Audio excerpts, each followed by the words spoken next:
Hər bir insan bu həyatda çalışır ki, həyatı gözəl yaşasın.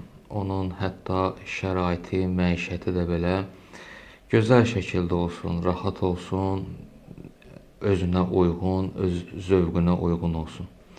Bu təbii insanın içindən gələn bir istəkdir və bu istək də Allahın bir nemətidir. Ona görə ki, insan bu dünyada müvəqqətidir və axirət aləmində əbədidir. Və ona görə də bu istək ona görə nemət adlanır ki, Allah bu istəyin vasitəsilə insanda bunu belə mesaj ötürmək istəyir, bunu demək, bunu çatdırmaq istəyir ki, insan əbədi qalacağı yerdə də çalışıb özü üçün gözəl məkan, zövqünə uyğun məkan, ali bir məkan, yaxşı bir məkan seçməsini istəsin.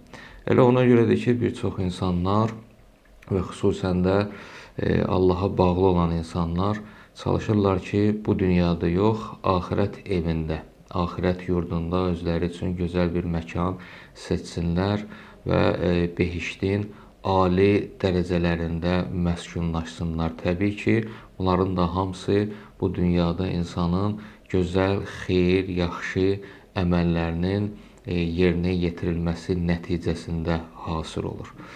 Ona görədir ki, bir çox Allaha bağlı olan insanlar bu həyatda insanlarla davranışlarında, Allahla bəndə öz aralarında olan münasibətlərində, davranışlarında çalışırlar hər zaman yaxşı işlər görsünlər. Yaxşılığa can atırlar ki, yerləri də, məkanları da yaxşı olsun. O şəxslərdən də biri Rəbiyə İbni Kəbdir ki, Həzrət Peyğəmbər sallallahu aleyhin 2 il xidmətində olub, Peyğəmbərə xidmət eləyib. Bir gün Həzrət Peyğəmbər sallallahu aleyhi ondan soruşdu ki, ey Rəbiyə, 2 il ki, mənə xidmət göstərmirsən, məndən hədiyyə istəmirsən?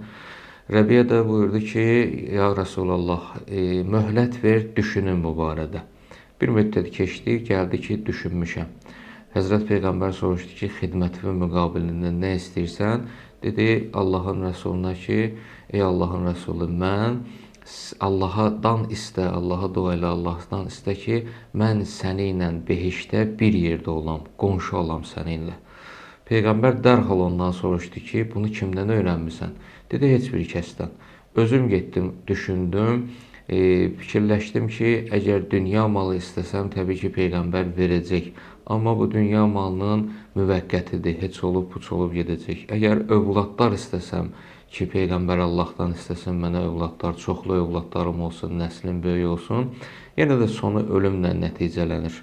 Bu dünya müvəqqətidir. Çox düşünüb daşınandan sonra elə bu qərara gəldim ki, əbədi qaldığım yerdə elə yaxşı insanlarla, Allaha yaxın olan insanlarla bir yerdə olum. Ona görə səndən istədim. Deyir, Həzrət Peyğəmbər sallallahu aleyh başını saldı aşağı, bir neçə dəqiqə dayandı və başını qaldırandan sonra söz verdi ki, mən bu hədiyyəni sənə Allahdan istəyərəm. Amma sən də gələk mənə kömək eləyəsən. Nə ilə kömək eləyəsən? Uzun səcdələrlə və çox namaz qılmaqla.